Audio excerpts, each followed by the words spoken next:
السلام علیکم کسان بھائیوں، کیسے ہیں آپ؟ امید کرتا ہوں آپ سب خیریت سے ہوں گے۔ میں ہوں رائے نور الحسن اور آپ دیکھ رہے ہیں میرا یوٹیوب چینل رائے ایگری ویژن۔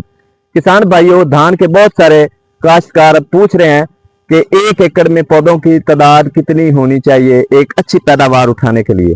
تو آج کی ویڈیو میں آپ کو یہ بتاؤں گا کہ 1 ایکڑ میں اچھی پیداوار لینے کے لیے آپ کی پودوں کی تعداد کتنی ہونی چاہیے۔ اس سے پہلے اگر آپ میرے یوٹیوب چینل پر نئے ہیں تو میرے چینل کو کر لیں سبسکرائب، ساتھ میں بیل آئیکن کو ضرور دبا دیں تاکہ میری ہر آنے والی نئی ویڈیو کا نوٹیفکیشن آپ کو بآسانی ملتا رہے۔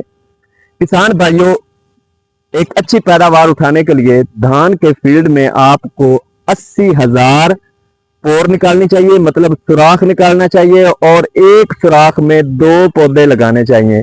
2 پودے اس طرح لگانے ہیں کہ اگر ایک پودا کسی وجہ سے سٹریس کی وجہ سے یا جڑیں ٹوٹ گئی ہیں یا اسے گرمی نے جھلس دیا ہے یا کوئی بھی مسئلہ آ گیا، اگر ایک پودا آپ کا مس بھی ہو جاتا ہے تو دوسرا پودا جو ہے وہ گروتھ کر جائے اور اس کا جو گیپ آ جاتا ہے وہ پورا کر لے۔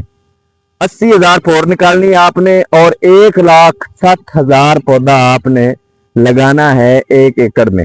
80,000 پور، 1,60,000 پودا آپ نے فیلڈ کے اندر لگانا ہے۔ اس طریقے سے آپ کی جو پیداوار ہے وہ آپ کی سوچ سے بھی بڑھ کر آئے گی۔ دھان کا یہ پہلا کام ہے، پودوں کی تعداد جو آپ پوری کر گئے تو خوراک آپ نے تھوڑی بھی دے لی تو انشاءاللہ آپ کو پیداوار جو ہے وہ خاطر خواہ رزلٹ دے گی۔ تو اس وقت میں ایک فیلڈ میں کھڑا ہوں، میں اپنے کیمرہ مین سے گزارش کرتا ہوں کہ وہ آپ کو فیلڈ کا ریویو بھی کروائیں۔ جب 10 دن کا آپ کا پلاٹ ہو جائے تو اس وقت آپ نے چیک کر لینا ہے، اگر آپ کے کسی بھی وجہ سے پودے جو ہیں وہ مس ہو گئے ہیں، پودے جو ڈیڈ ہو گئے ہیں، گرمی کی وجہ ہے یا جڑیں ٹوٹ گئے، جو بھی مسئلہ ہے، تو آپ نے 10 دن کے بعد وہاں پر دوبارہ پودے شفٹ کر دینے ہیں، مطلب ناگے لگا دینے ہیں تاکہ آپ کے پودے جو ہیں وہ مس نہ ہوں اور آپ کی ایک اچھی ریکارڈ پیداوار آ سکے۔ تو ویڈیو پسند آئی ہو تو لائک کر دیجئے، شیئر کر دیجئے۔ ملتے ہیں اگلی نئی ویڈیو میں، تب تک کے لیے اجازت، اللہ نگہبان۔